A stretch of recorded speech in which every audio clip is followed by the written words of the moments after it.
प्रभु राम देव भगवान अल्लाह खुदा ईश आदि नाम एक ही शक्ति के हैं। वो कैसा है, कहां है, कैसे मिलता है, किसने देखा है? ये प्रश्नवाचक चिन्ह पूर्ण रूप से हटाने के लिए अवश्य सुनिए जगत गुरु तत्वदर्शी संत रामपाल जी महाराज के अमृत वचन, सर्व पवित्र धर्मों के पवित्र शास्त्रों के आधार पर। परमात्मा ने पूछा, दोनों बिजली खां पठान और वीर देव सिंह बघेल सामने खड़े आपस में गुरु जी के पास में। परमात्मा ने उनकी तरफ नजर करके कहा कि भाई ये सेना किस लिए लाए हो तुम दोनों? दोनों शर्मा के नीचे को गर्दन कर ली, बोले नहीं। तो दूसरे लोग होते हैं हिंदू मुसलमान, तो मुसलमान कहने लगे जी आपकी मृत्यु के उपरांत हम आपके शव का अंतिम संस्कार मुसलमान रीति से करेंगे।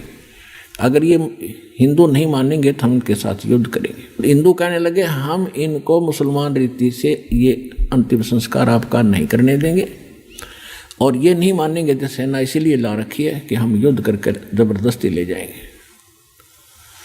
पुणात्माओं, उस समय भविष्य वक्ताओं ने ये भविष्यवाणी कर रखी थी कि इस वर्ष में एक भयंकर ग्रह युद्ध छिड़ेगा और बहुत जनहानि होगी।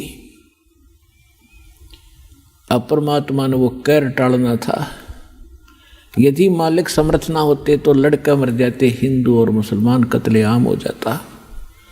परमात्मा ने कहा कि खबरदार, जब तुमने जरा सा भी झगड़ा किया, जब तुमने झगड़ा किया, दोनों को 3 तलाक, हिंदू और मुसलमानों को 3 तलाक मेरा। फिर भी सुन लो, मेरे शरीर को चाहे 2 भागों में बांट लेना बेटा, तुम लड़ियो ना, मेरा काला मुंह हो जाएगा। अब वो ऊपर से तो सब हाँ भर रहे थे, अब ठीक है जी, लेकिन अंदर से ये था कि एक बार शरीर छोड़ दें गुरुजी, फिर हम आप देख लेंगे। अब वो तो अंतर्यामी थे, सारे जाने थे इनमें केक को बदबरी पड़ी है। एक चद्दर नीचे बिछी थी, लेट गिरे, एक ऊपर ओढ़ ली।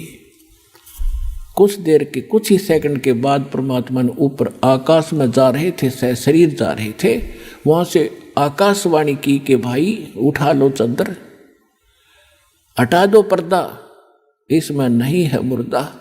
इतनी जोर की आवाज आई, गुरुजी की आवाज। ऊपर देखा सबने कि वहां परमात्मा तो वो जा रहे हैं, वो जा रहे हैं, कितना तेज शरीर है उनका।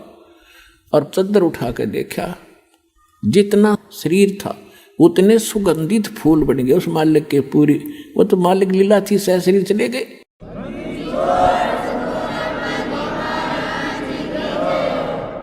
अपने आत्माओं कहा तो वह कत्लेआम होना था, और कहाँ वो हिंदू और मुसलमान एक दूसरे से न्यू लिपट कर रो रहे हैं, जैसे किसी की माँ मर जा और पिता मर जा, इकट्ठे दोनों ऐसे रो रहे थे बिलख बिलख के, और पछता रहे थे अपने उस अज्ञान सोच को, रो रहे थे कि हम पहचान नहीं सके तो खुद अल्लाह आए थे। रो रहे थे बुरी तरह कि हमने बहुत बुरा किया, हमने कभी सुख, अंतिम समय में भी सुख ना दिया अपने मालिक को, अंत में भी उनको इतना तंग कर दिया। तो उन्होंने, बिजली खां पठान ने कहा कि भाई एक चद्दर आप ले लो, एक हम ले लेते हैं, आधे फूल आप ले लो, आधे हम ले लेते हैं। बड़ी दया करी दाता ने, क्योंकि हम तो समझ के कुछ ही नादान मुसलमान और हिंदू हैं, ये बकवाद कर सकते। तो आधे आधे बांट के, वहीं पर 100 फुट का फैसला है। इधर हिंदुओं ने बना रखी है अपनी यादगार भगवान की, इधर मुसलमानों ने, वो आज भी विद्यमान है, और हम उसका चित्र भी लाए हैं, आपको दिखाते हैं। ये तो है मुसलमानों वाली यादगार। इसमें थोड़ा सा अक्षेत्रामंद इसके अंदर भी जाकर आए थे, और इधर ये गेट है मुसलमानों का, और इसकी आड़ में, इस साइड में एक और गेट है, वो हिंदुओं के लिए है। और ये जो यादगार है ये हिंदुओं ने बना रखी है, और इनके बीच में ये गेट है सामूहिक आने जाने का आपस में। ये वाला वहाँ कोई भेदभाव नहीं है, हिंदू और मुसलमानों का आपस में आज तक वहाँ का कभी कोई झगड़ा नहीं हुआ। ये यादगार आज भी विद्यमान है उस परम पिता के सशरीर जाने की ये यादगार है, प्रत्यक्ष प्रमाण है। अपनात्मा बिजली खां पठान ने 500 बीघा जमीन हिंदुओं की यादगार के नाम दे दी वहीं पर, और 500 बीघा दे दी मुसलमानों को। जहाँ पर कबीर पंथ का एक वहाँ आचार्य महंत रहता है, दास वहाँ देख कर आया है, और काशी चौरा के अंतर्गत उसका प्रबंधन है। गरीबदास जी महाराज ने परमात्मा की महिमा को कलम तोड़ बता लिखा है। अपना आत्माओं, जैसे यहाँ काल ने कितना भयंकर जाल बना रखा है। आप जब यहाँ से चलते हो उसके बाद काल के एक जबरदस्त जाल ऊपर है। परमात्मा जब यहाँ से चले सहशरीर जा रहे थे तो रास्ते के अंदर ये दुर्गा, ये माया एक सुंदर स्त्री का रूप बना के और सामने खड़ी होगी और परमात्मा से कहने लगी कि आप बहुत सुंदर हैं, आप बहुत अच्छे हैं, आप बड़े अच्छे देव हैं, और मेरा यहाँ बहुत अच्छा सुंदर महल है, मेरा बहुत अच्छा मकान है, और देख मैं कितनी सुंदर हूँ, और आप मेरे साथ यहाँ रहो, और मेरे को जो है यहाँ के सब देवता मुझे पसंद करते हैं, मैं आपको चाहती हूँ। परमात्मा बोले ठगनी तू चली जाए यहाँ से, मैं तेरे को जानता हूँ। अब जब वहाँ से परमात्मा काशी से चले मगहर के लिए, उस समय की वाणी है, कीन्या मगर पिया ना सतगुरु, कीन्या मगर पिया ना सतगुरु, कीन्या मगर पिया ना हो, दोनों दीन चले संग जाके हिंदू मुसलमान हो, दोनों दीन चले संग जाके हिंदू मुसलमान हो। पयाना माने प्रस्थान, काशी से मगहर के लिए प्रस्थान किया, उस समय की वाणी बता रहे हैं। कीन्या मगर पियाना सतगुरु, कीन्या मगर पियाना सतगुरु, कीन्या मगर पियाना हो, दोनों दीन, दोनों धर्म हिंदू और मुसलमान, दोनों दीन चले संग जाके हिंदू मुसलमान हो। भाई मुक्ति खेत को छोड़ चले हैं, मुक्ति अक्षेत्र, जैसे काशी के ब्राह्मण कहा करते कि इस अक्षेत्र में जो मरेगा मुक्त होगा। परमात्मा कहते थे मैं तुम्हारे इस मुक्ति क्षेत्र ने छोड़ कर वहाँ मरूंगा जहाँ तुम कहते हो गधा बनेगा, और तुम हिसाब ला लियो मैं कहाँ जाऊँगा, देख लेना, क्यों मूर्ख बना रहे हो जनता को। भाई मुक्ति खेत को छोड़ चले हैं, वो तज काशी अस्थाना हो, मुक्ति खेत को छोड़ चले हैं, तज काशी अस्थाना हो, शाह सिकंदर कदम लेत है, शाह सिकंदर कदम लेत है, बादशाही सुल्ताना हो, दोनों दीन चले संग जाके हिंदू मुसलमान हो, दोनों दीन चले संग जाके हिंदू मुसलमान हो। भाई 4 वेद के वक्ता संघ है, वो ब्राह्मण है, 4 वेदों के वक्ता। भाई 4 वेद के वक्ता संघ हैं, वो खोजी बड़े बयाना हो, सालग राम सुरत से सेवे, सालग राम सुरत से सेवे, वो बच्चे पोथी पाना हो, दोनों दीन चले संग जाके हिंदू मुसलमान हो। भाई सट दर्शन जाके संग चले हैं, वो गावत बानी नाना हो, सट दर्शन जाके संग चले हैं। ये 6 भेख गिरी पूरी कहते सारे चले, देखांगे कैसे मरेगा और कैसे गधा ना बनेगा। भाई सट दर्शन जाके संग चले हैं, वो गावत बाणी नाना हो, अपना अपना इष्ट बनावे, अपना अपना इष्ट बनावे, वो बाचे पोथी बाना हो, दोनों दीन चले संग जाके हिंदू मुसलमान हो। की नाम अगर पियाना, सतगुरु की नाम अगर पियाना, सतगुरु की नाम मगन पियाना हो। दोनों दिन चले संग जाके हिंदू मुसलमाना हो। दोनों दिन चले संग जाके हिंदू मुसलमाना हो। भाई मुक्ति खेत को छोड़ चले हैं वो तज काशी अस्थाना हो। मुक्ति खेत को छोड़ चले हैं वो तज काशी अस्थाना हो। शाह सिकंदर कदम लेत है, शाह सिकंदर कदम लेत है, बादशाही सुल्ताना हो। दोनों दिन चले संग जाके हिंदू मुसलमाना हो। भाई 4 वेद के वक्ता संग हैं वो खोजी बड़े बयाना हो।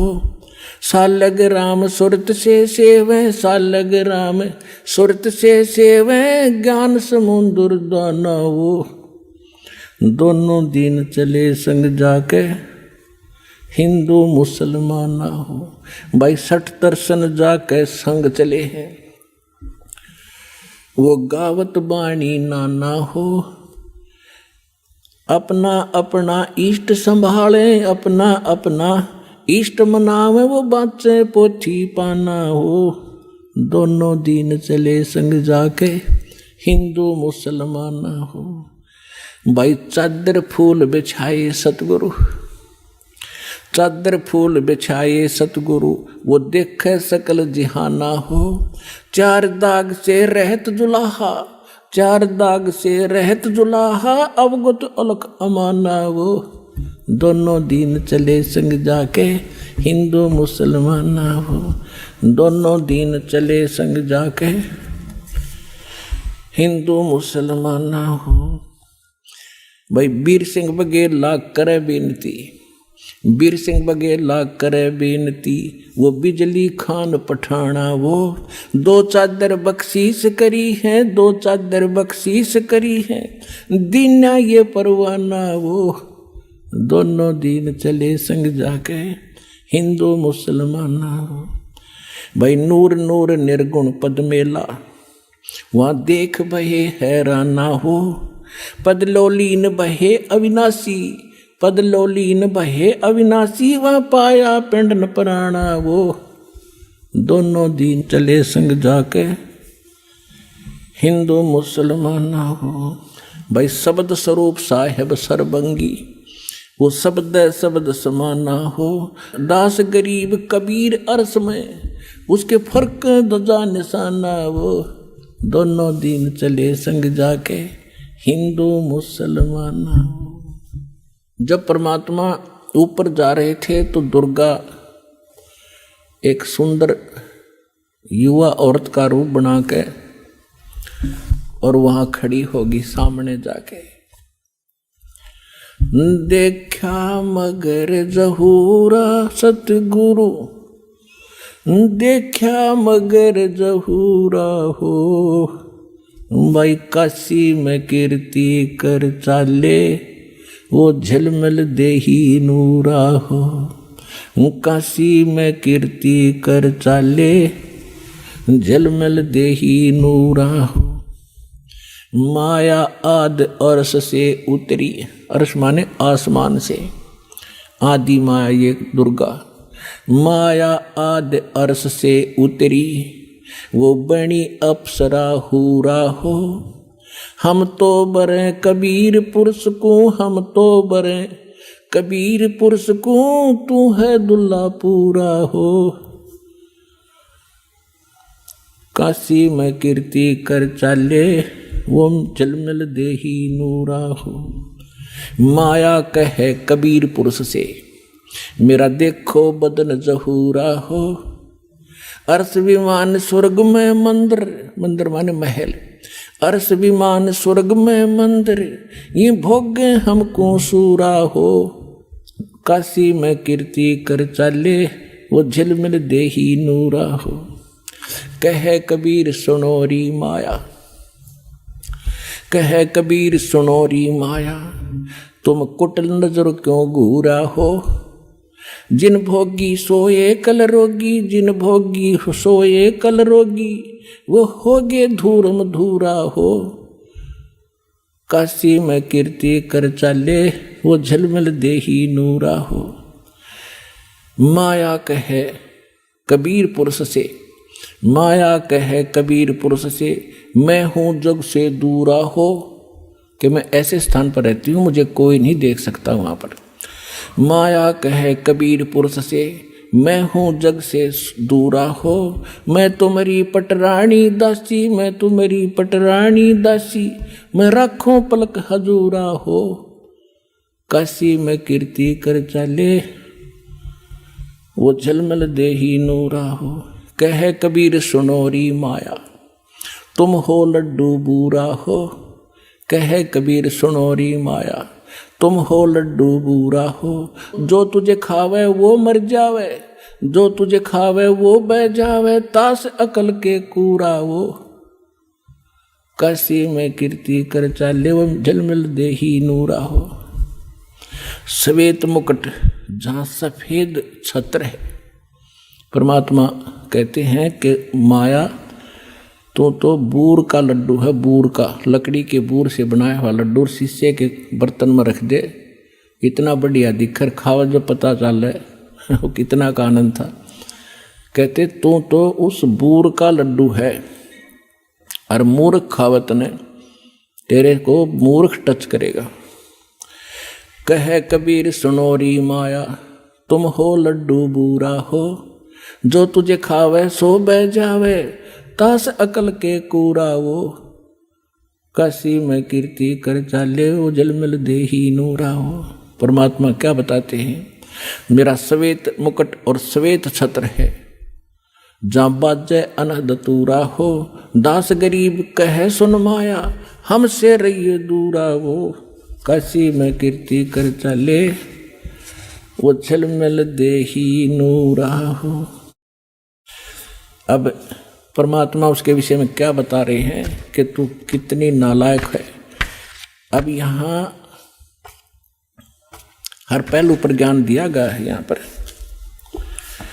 कबीर साहब क्या बताते हैं, गरीबदास जी ने अपनी वाणी में बताया है कि बदनारी लंगर कामनी, ये बोले मधुरे हेत, फेंट पड़े छोड़े नहीं क्या मगहर कुरुक्षेत्र।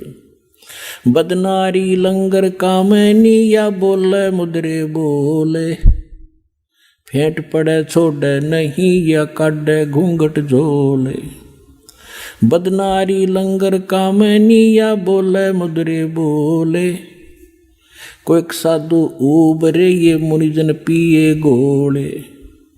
बदनारी लंगर कामनी, जामे अनगण खोटे, फांसी डारे बहा कर ये करे लाख में चोटे।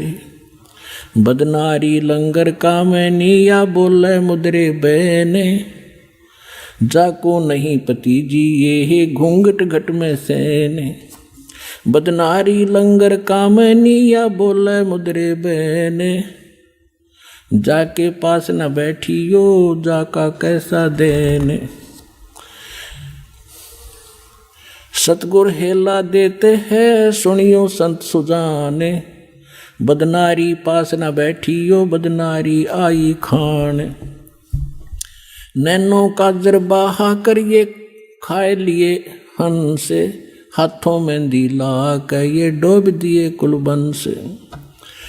उल्टी मांग भराए करिए मंजन करहे गाते, मिठी बोले मगन होए ये लावे बहुविध गाते। माया काली नागनी ये अपने जाए खाते, कुंडली में छोड़े नहीं सो बाता की बात। अब बदनारी काली नागनी ये देखत ही डस खाए, बोले से तब खंड हुए पर से सर्वस जाए। अपना आत्माओं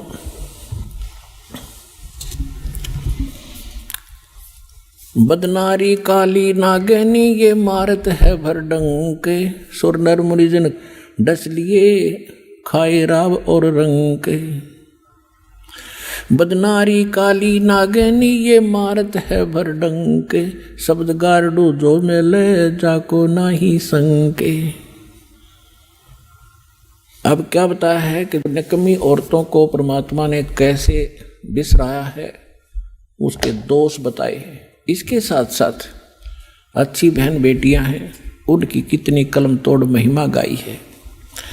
कहते नारी नारी क्या कह रहे हैं, एक मैली एक पाक, पाक माने पवित्र, एक मैली, मैली जो कैरेक्टरलेस और पाक जो है अपनी नेक नीति से चलने वाली। नारी नारी भेद है, एक मैली एक पाक, जा उदर दुर उपजे जाकी भरिए साखे। कि वह भी माँ थी, वो भी नारी थी जिसके पेट से धरु जैसे महापुरुष का जन्म हुआ। तो ऐसी माई को कहते हैं उसकी साख भरिए कि ऐसी माँ होनी चाहिए, ऐसी नारी होनी चाहिए।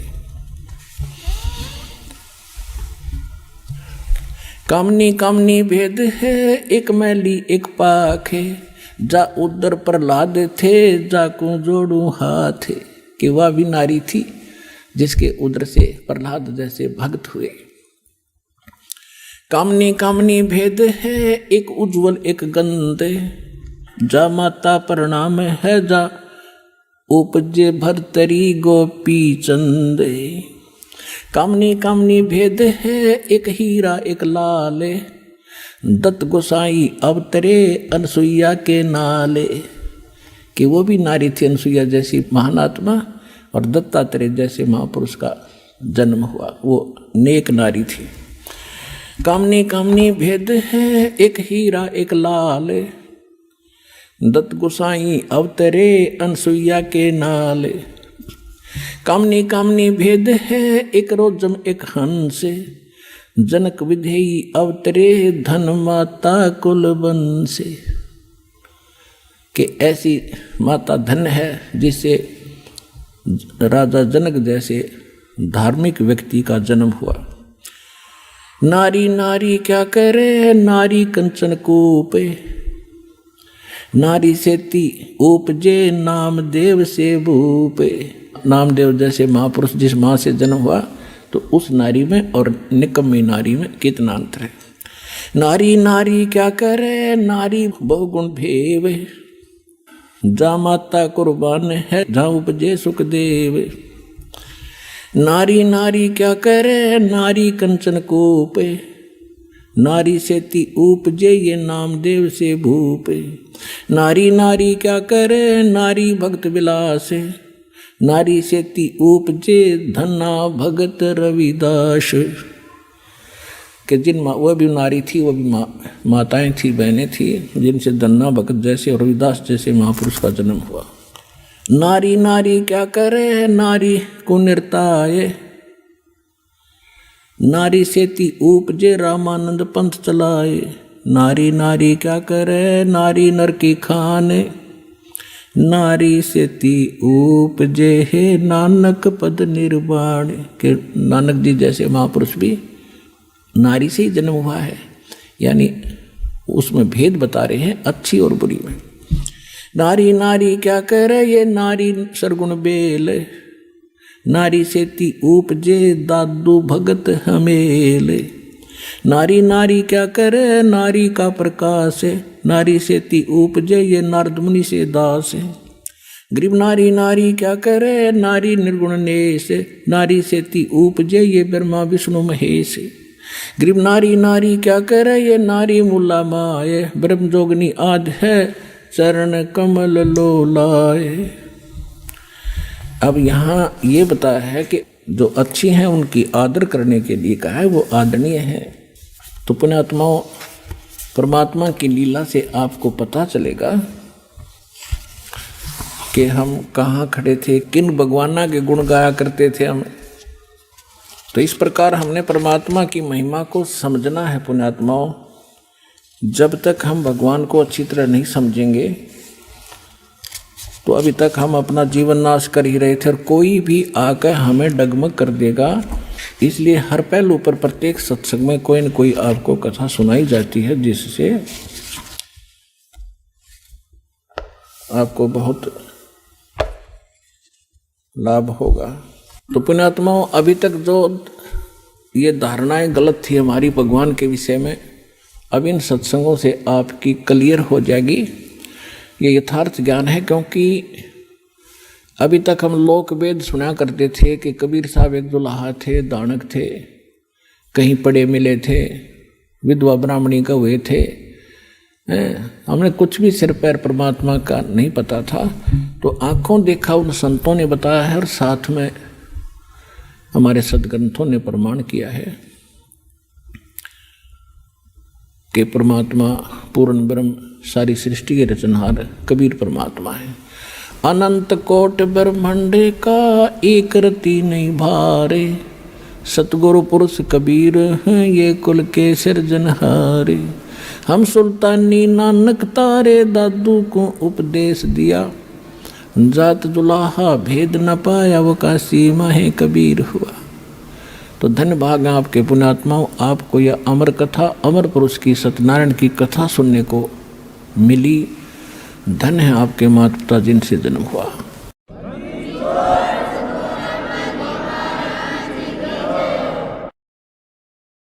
परम पिता परमात्मा पूर्ण ब्रह्म सर्व सृष्टि रचनहार कबीर परमेश्वर जी की असीम रजा से आप सभी पुण्यात्माएं सत्संग सुनने के लिए उपस्थित हुए। सत्संग में आने से प्राणी को अपने मूल कार्य की जानकारी होती है। मानव शरीर किस लिए प्राप्त हुआ था, इसका मूल उद्देश्य क्या है, हम कर क्या रहे हैं। जब तक प्राणी को सत्संग नहीं मिलता, ये कोई भी कार्य कर रहा है उसी को उत्तम मानता है। कोई कसाई का काम करता है उसको भी श्रेष्ठ मान रहा है, क्योंकि उसने दादा परदादा यही काम करते देखे, तो उसको कोई ऑब्जेक्शन नहीं। इसी प्रकार कोई शराब पीता है तो शराब पीने वाले को भी बुरा नहीं लगता, क्योंकि उसके साथी सभी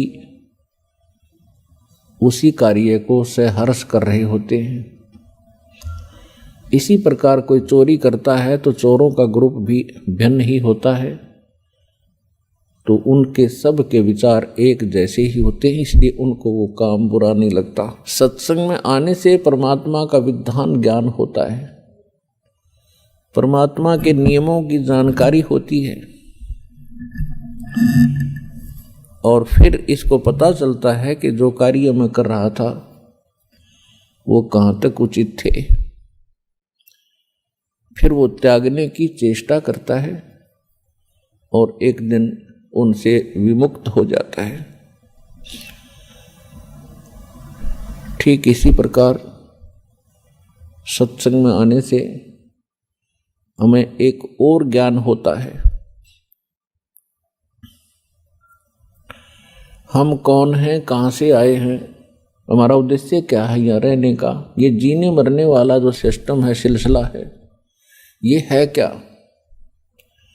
आज हम कितना अच्छी तरह अपने बच्चों में, अपने रिश्तेदारों में, भाई बहनों के साथ प्यार से रह रहे हैं। इनमें कितना मोह है, इन्हीं के लिए दिन रात हम प्रयत्न करते रहते हैं। सारा दिन कमाते हैं, रात को भी नहीं सो पाते हैं और टाइम भी करते हैं, और फिर पता नहीं हम रहें या ना रहें, हमारे साथ जो बच्चे भाई बहन माता पिता हैं उनका कितने दिन का संयोग हमारे साथ है, वो कभी भी जा सकते हैं। फिर हम क्या करते हैं, रोते हैं, बिलखते हैं, उनको याद करते हैं। तो ये बहुत बुरी बात है। हम कितना अच्छी तरह यहाँ रह रहे हैं, फिर मृत्यु होती है, कितना घिनौना कर्म है ये। और फिर भी हम इससे मुक्ति का प्रयत्न नहीं करते, तो हम पत्थर हैं, इंसान नहीं है। अभी तक तो हमें पता ही नहीं चला था कि इसका कोई विकल्प है, इसका एंड भी है। अब परमात्मा ने अपना विधान स्वयं आकर बता दिया। जिसको सूक्ष्म वेद कहते हैं, जिसको तत्व ज्ञान कहते हैं, वो परमात्मा ही बता सकता है। उस परमेश्वर ने स्वयं आकर बता दिया है कि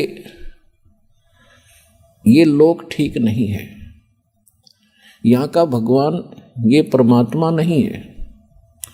परमात्मा का अर्थ होता है श्रेष्ठ आत्मा। यहाँ का जो मालिक है ये परमात्मा नहीं है।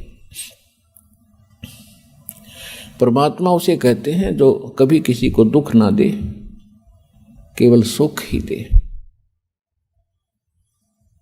और भगवान कहते हैं जो भोग्य पदार्थ प्रदान करे।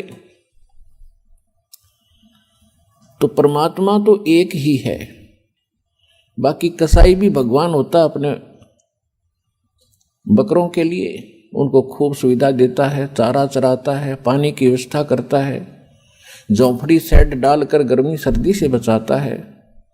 वो उनका भगवान है, लेकिन वो परमात्मा नहीं है, वो श्रेष्ठ आत्मा नहीं है। श्रीमद् भगवत गीता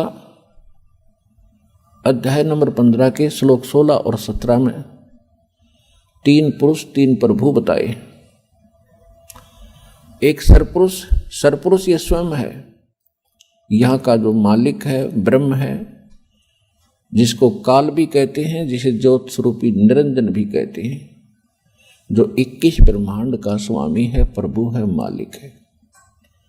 और अक्षर पुरुष है, वो 7 शंख ब्रह्मांड का स्वामी है। और ये दोनों नासवान हैं, इनके अंतर्गत जितने प्राणी हैं उनकी जन्म और मृत्यु सदा बनी रहेगी। गीता अध्याय नंबर 15 के श्लोक 17 में स्पष्ट किया है कि उत्तम पुरुष है तो अन्य परमात्मा इति उदाहरत है, ये लोकत्रयम् आविश्य विवर्ती अवैश्वर है। इसमें यह स्पष्ट किया है कि उत्तम पुरुष, श्रेष्ठ परमात्मा, श्रेष्ठ प्रभु, वो तो कोई इन दोनों से अन्य है। और परमात्मा इति उदाहरते हैं, जिसको परमात्मा कहते हैं, वो परमात्मा है। वो दुख नहीं देता, वो सुख ही सुख देता है, वो सुख का सागर है। सुख सागर का अर्थ है कि जहां सुख का एंड ना हो, समाप्त ना हो। और वही तीनों लोकों में प्रवेश करके सबका धारण पोषण करता है। तो यहाँ सतलोक आश्रम बरवाला जिला हिसार के अंदर उस परमात्मा की जानकारी दी जाती है और उसको प्राप्त करने की विधि बताई जाती है। वो परमात्मा, उस परमात्मा की शरण में आने से कबीर भगवान है, वो कबीर परमात्मा है, वो वास्तव में भगवान है, वास्तव में परमात्मा है। और उसकी शरण में आने के उपरांत आपको यहाँ भी सुख देगा, क्योंकि वो सुख सागर है, वो परमात्मा है, दुख नहीं देता। यदि हम कोई कष्ट उठाते हैं तो अपनी कमजोरी के कारण मर्यादा भंग करके हम अपना कोई हानि कर लेते हैं। नहीं, परमात्मा की शरण में आने के बाद आपको रोज नए सुख होंगे, आपके सब कष्ट निवारण होंगे और अंत में आपको वो स्थान प्राप्त होगा जहाँ फिर कभी जन्म मृत्यु नहीं होती। उसको सतलोक कहते हैं, सचखंड कहते हैं। वहाँ आपकी ऐसे ही परिवार होगा, फिर वो कभी मृत्यु में नहीं आएंगे। वहाँ विकार नहीं है, राग द्वेष नहीं है, वहाँ केवल सुख ही सुख है। वहाँ आप पहले रहते थे, वहाँ आपको बहुत सुख था, उस सुख को छोड़कर आप गफलत करके यहाँ आ गए इस गंदे लोक में। अब आपको वो सुख याद आते हैं कि काम ना करूं और सारी वस्तु मिल जाए। सबकी नीत ये है कि काम करना ना पड़े, सारी सुविधाएं उपलब्ध हों, बड़ी कोठी हो, कार हो, घूमन फिरने खूब बाग बगीचे हों, फव्वारे लगे हों। तो यहाँ तो वो हो ही नहीं सकता। यहाँ चाहे पूरी पृथ्वी का राजा बन जा, उसने भी काम करना पड़ेगा। तो ये कहाँ था? सतलोक के अंदर है। वहाँ खूब सुविधाएं हैं, कुछ काम नहीं, भरे भंडारे भगवान के। अब जैसे आप यहाँ आते हो सतलोक आश्रम बरवाला के अंदर, यहां आपको बना बनाया भोजन मिलता है, बिछे बिछाए मैट मिलते हैं, सारी सुविधाएं हैं। आपको काम क्या है? खाओ पियो, अपना भक्ति करो, चर्चा करो परमात्मा की। कितना आनंद से दिन व्यतीत हो जाते हैं। तो इसी प्रकार ये एक रिहर्सल है उस सतलोक की। लेकिन वो जो सुख है वो तो यहाँ ना दिया जा सकता है और ना बताया जा सकता है। वो तो वहाँ जाने से ही आपको पता चलेगा।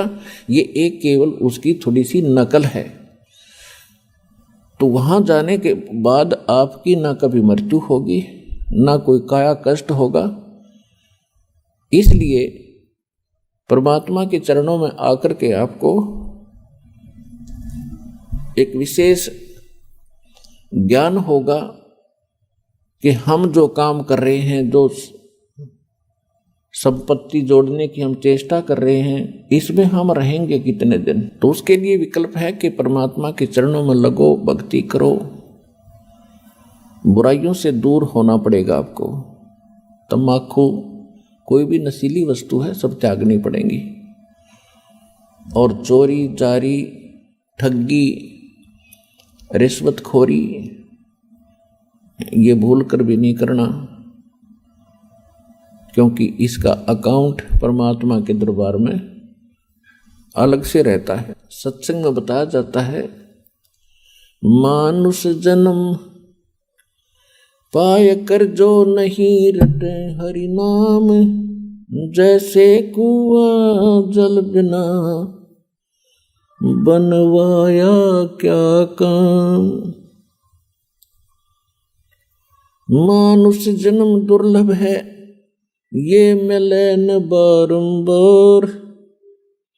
तरवर से पत्ता टूट गिरे वो बोर न लगता डर। साथी हमारे चले गए, हम भी चालन हार। कोई कागज में बाकी रह रही, तात लगी है वार। पृथ्वीपति चकवे गए, जिनके चक्र चलंत। रावण सरीखे कौन गिने, ऐसे गए अनंत। सर्व सोने की लंका थी वो रावण से रणधीरम। एक पलक में राज बिराजी, जम के पड़े जंजीरम। मन तो सुख के सागर बसरे, भाई और न ऐसा यसरे।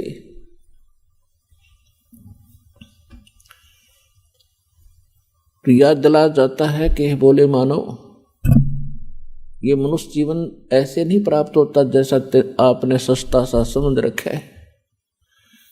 ना जाने कितने अन्य प्राणियों के जन्मों को भोग के, महाकष्ट उठा के एक सु अवसर प्राप्त होता मानव का। और मानव शरीर के अंदर हम क्या करते हैं, बस संतान हो जा भगवान, अच्छी कोठी बंगले हो जा, फिर इनका विवाह हो जावे और फिर इनका संतान हो जाए, फिर हम बेशक मर जावे, बस इतना ही काम था। इसका एक विशेष कार्य है। ये कर्म जो आप कर रहे थे बगैर भक्ति के, ये तो पशु पक्षी भी आपसे अच्छी जिम्मेदारी से करते। लेकिन केवल यही काम मनुष्य का नहीं, इसके पैरेलल एक काम और है जो सत्संग में आने से ज्ञान होता है। अपने आत्माओं जैसे ये नकली संत भी सत्संग करते हैं, मिलता जुलता ज्ञान भी लगभग बता देते हैं कि भक्ति करो नहीं तो दुख हो जाएगा, लेकिन उनके पास समाधान नहीं है। तो वो सत्संग सुनना या ना सुनना बराबर है। अब जैसे किसी ने बता दिया कि आपको ये बीमारी है, आपको भी पता लग गया, बताने वाले ने बता दिया, तो समाधान उसके पास है नहीं, तो क्या यूज हुआ ये बताने का कि आपको ये रोग है। तो जो डॉक्टर होगा वो बीमारी भी बताओगा, उपचार भी करेगा। तो आज तक या तो स्वयं परमात्मा आए थे जो कंप्लीट कोर्स लिए थे, और उन्होंने कुछ महापुरुषों को ये ज्ञान भी दिया था, नाम भी दिया था, समाधान भी दिया था, लेकिन उन महापुरुषों को मना कर दिया था कि अभी इस वास्तविक भक्ति विधि को और इस तत्व ज्ञान को, मूल ज्ञान को अभी सार्वजनिक नहीं करना। क्यों नहीं करना? तो धर्मदास नाम के एक बड़े महापुरुष हुए थे, परमात्मा उनको आकर मिले थे, जैसा भगवान की लीला में लिखा है। तो धर्मदास जी ने पूछा था, प्रभु आपने मुझे सारी कहानी सुना दी और परमात्मा वो स्थान दिखा दिया जहां से हम गिरे थे इसे गंदे लोक में, और अब आपने मुझे सब मंत्र दे दिए, और परमात्मा अब आप मेरे बच्चों को या अन्य किसी व्यक्ति को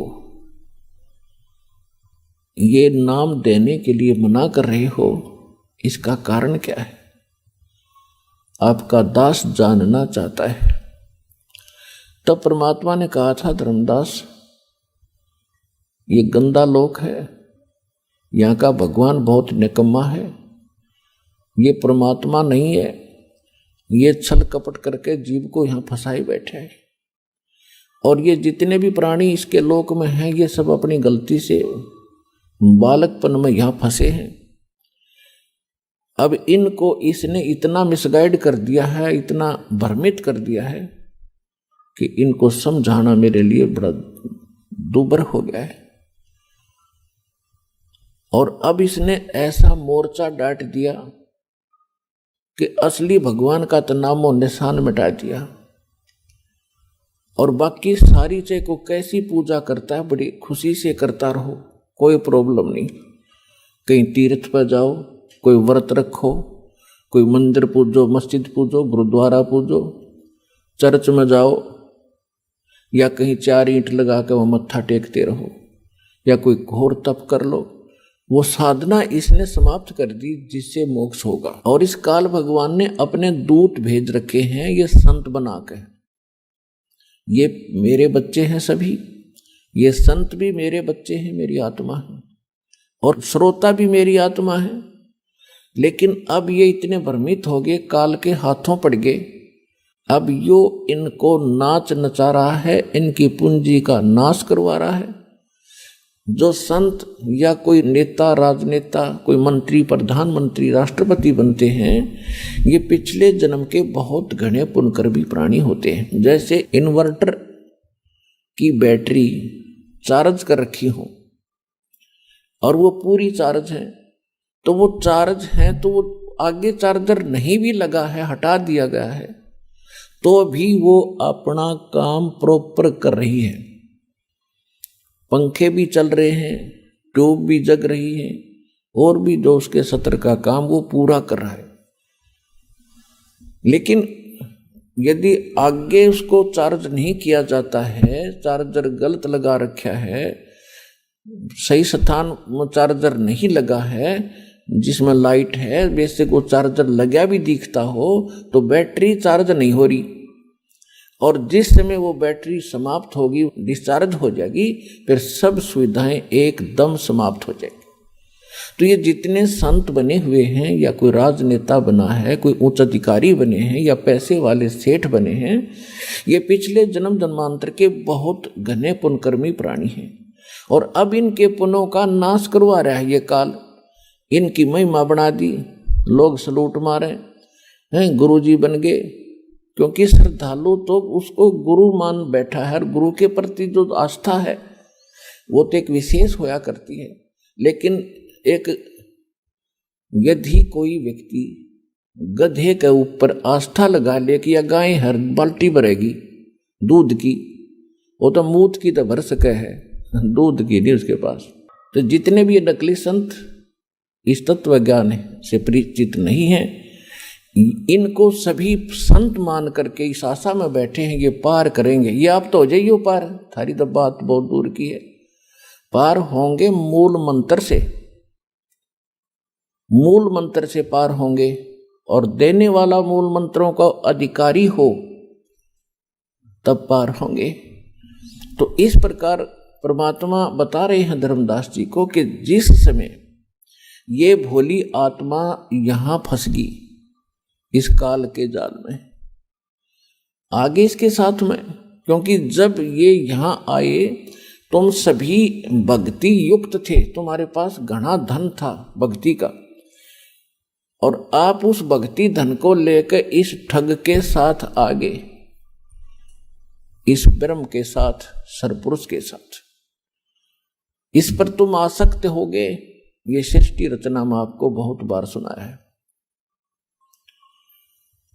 अपने पिता से तुम विमुख हुए, भगवान के हृदय से उतर गए, और जिस कारण से आप यहां आ गए। इसने क्या छल किया आपके साथ? पहले आपको रखा ऊपर स्वर्ग में, पहले ब्रह्मलोक में रखा। ये ब्रह्मलोक क्या है? एक रेस्टोरेंट है, एक ये होटल है, और ये उसका मालिक है।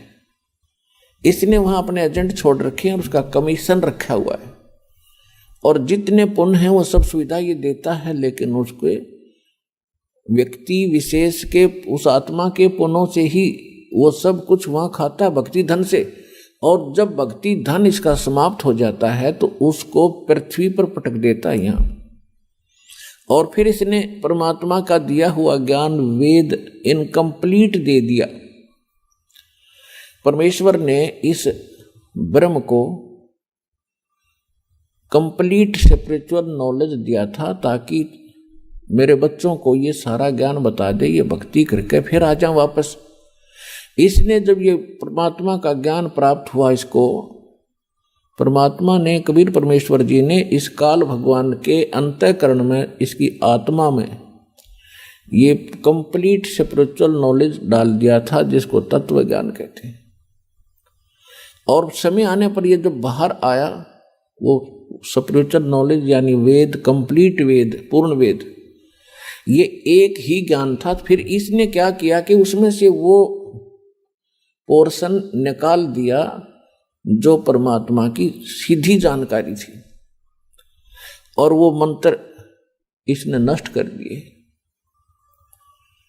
इसने केवल ये 4 वेद रख लिए, जिसमें महिमा तो परमात्मा की कंप्लीट है, लेकिन वे ऑफ वर्शिप, परमात्मा की पूजा का जो मार्ग है वो केवल ब्रह्म तक का है। ओम नाम का जाप लिखा है यजुर्वेद अध्याय नंबर 40 के मंत्र 15 में।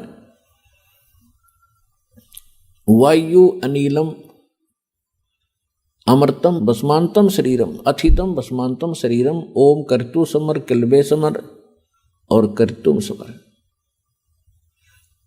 ओम नाम का जाप काम करते करते सेवन करो, विशेष श्रद्धा के साथ सेवन करो, मनुष्य जीवन का मूल कर्तव्य जानकर इस नाम का जाप करो।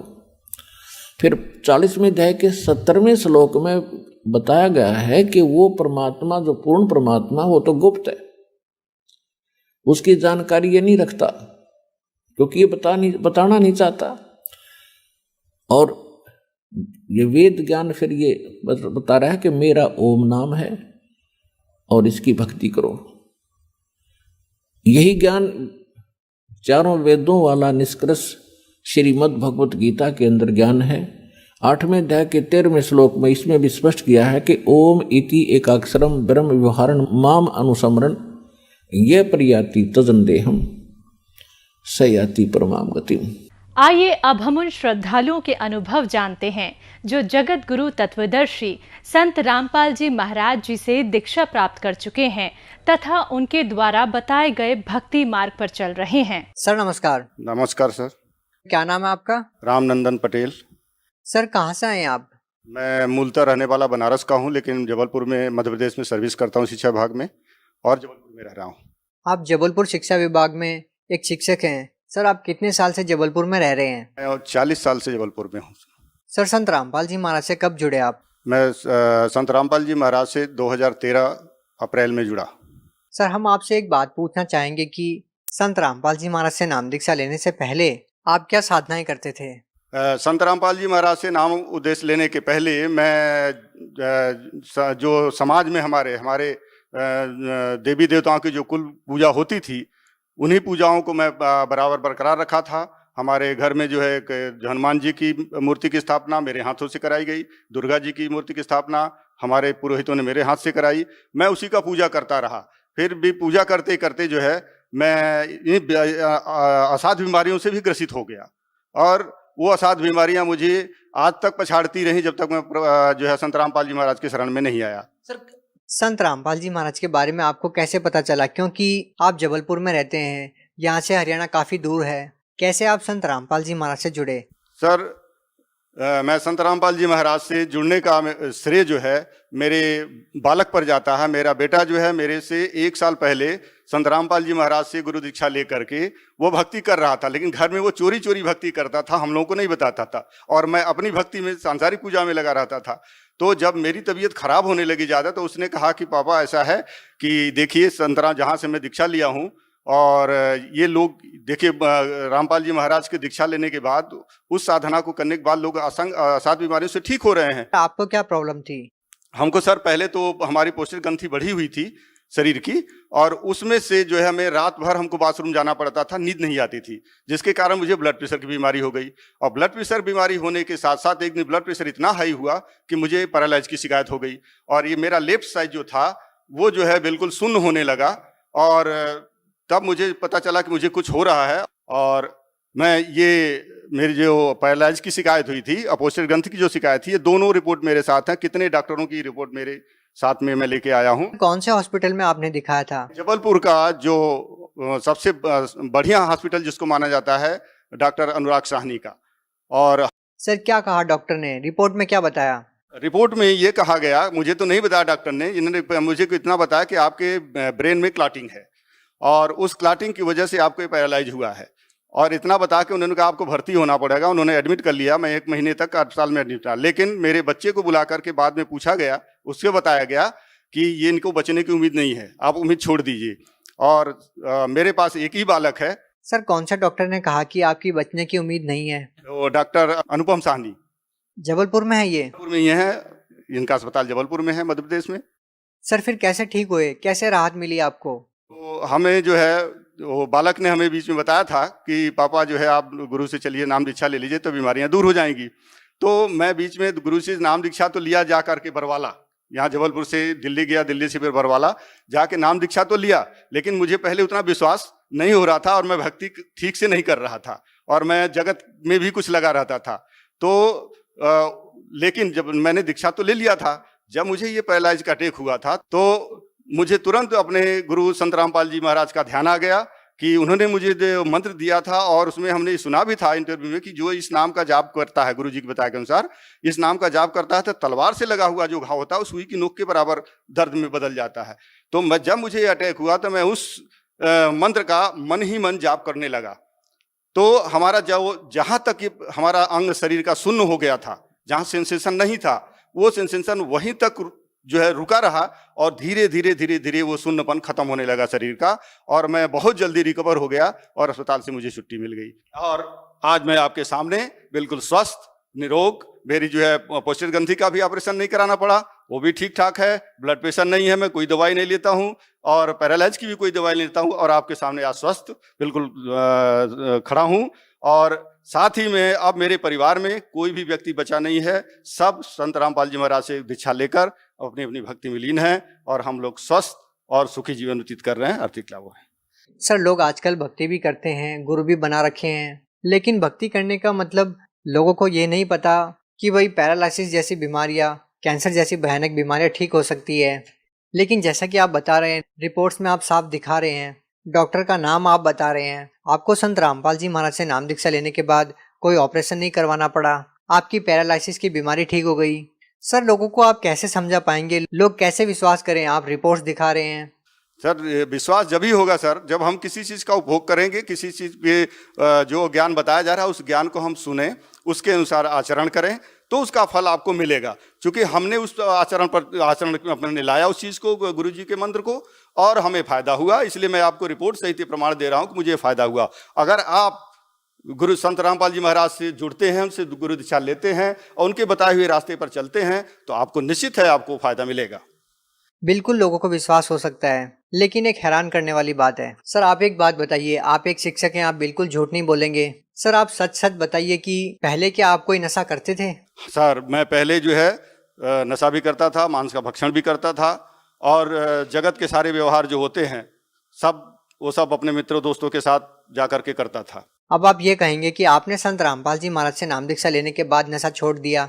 यस, जिस दिन से मैंने संत रामपाल जी महाराज जी से गुरु दीक्षा ली है, कुछ दिनों तक तो मैं अनजाने में, मुझे विश्वास नहीं था तो मैं गलत काम करता रहा, लेकिन जो है उसका फल हमको जो उसका दुष्परिणाम मुझे भोगना पड़ा।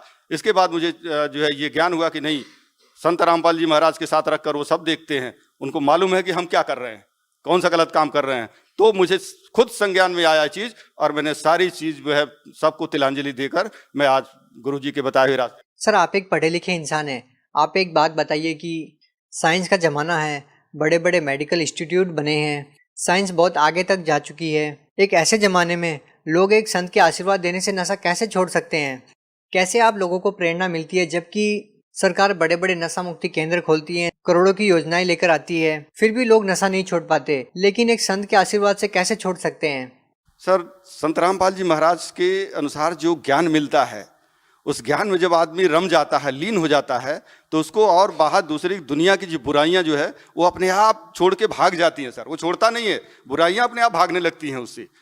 सर एक और ख़ास बात हमारे को देखने को मिलती है कि संत रामपाल जी महाराज जी अपने सत्संग प्रवचनों में ये कहते हैं कि जो भी उनसे नाम दीक्षा लेगा और मर्यादा में रहकर भक्ति करेगा उसको गारंटेड लाभ मिलेगा। क्या आप मानते हैं कि ये बात बिल्कुल सच है? आपके साथ क्या क्या लाभ हुए सर? तो मैं ये बात 101% सही मानता हूँ। गुरु जी की जो आदेश हैं, उपदेश हैं, जो सुनते हैं हम लोग, और उसे हमको लाभ मिला हुआ, 100% लाभ मिला हुआ, इसलिए मैं विश्वास करता हूँ और लोगों को यही बोलूँगा वो भी विश्वास करके देखें। पहले जब विश्वास करेंगे तभी फल मिलेगा, बिना विश्वास के फल नहीं मिलता। सर आपको और क्या लाभ मिले?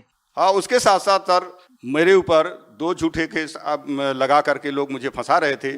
गुरु जी की कृपा से, रामपाल जी की कृपा से वो सारे जो है केस मेरे खत्म हो गए और मैं आज बाइज्जत बरी हूँ। और मैं सर्विस करते हुए आर्थिक रूप से परेशान था कर्ज के बोझ से, लेकिन वो सब मालिक जो है उसको स्वीकार कर रहे हैं। और हमारी धर्मपत्नी जिनको कि वो भी बहुत अस्वस्थ रहती थी और हर साल उनको 3 यूनिट ब्लड हमको चढ़वाना पड़ता था प्रति वर्ष। उनके शरीर में ब्लड बनता ही नहीं था और उनके हाथ पांव सूज जाते थे, डॉक्टर बोलते थे इनका जो है समय आ गया अंत।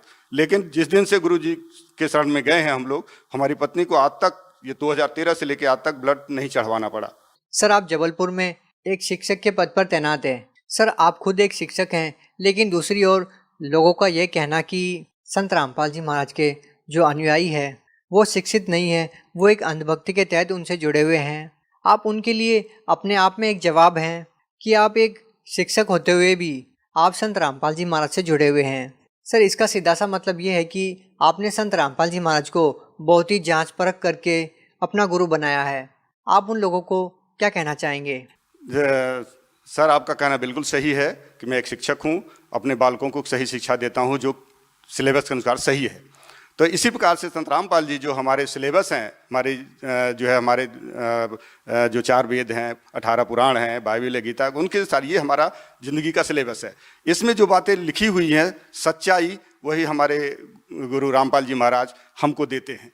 तो वो जो है सत्य शिक्षा है, सत्य ज्ञान है। इस कारण से मैं उसको ग्रहण किया और जो है मैं ये अंधविश्वास के रूप में नहीं ग्रहण किया, मैं आत्मिक रूप से उसको सब परिवार उसका ग्रहण कर उस आचरण पर चल रहा हूँ, आचरण में व्यवहार में ला रहा हूँ।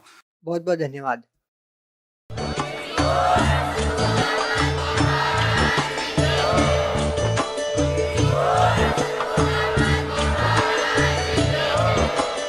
आप सुन रहे थे जगत गुरु तत्वदर्शी संत रामपाल जी महाराज जी के मंगल प्रवचन। अधिक जानकारी के लिए विजिट कीजिए हमारी वेबसाइट www.jagatgururampalji.org। संत रामपाल जी महाराज जी के शुभ आशीर्वाद से पूरे विश्व भर में 500 से भी ज्यादा नाम दीक्षा केंद्र हैं, जिन पर संत रामपाल जी महाराज जी द्वारा ऑनलाइन निशुल्क नाम दीक्षा दी जा रही है। अपने नजदीकी नाम दीक्षा केंद्र का पता करने के लिए संपर्क करें 8222880541।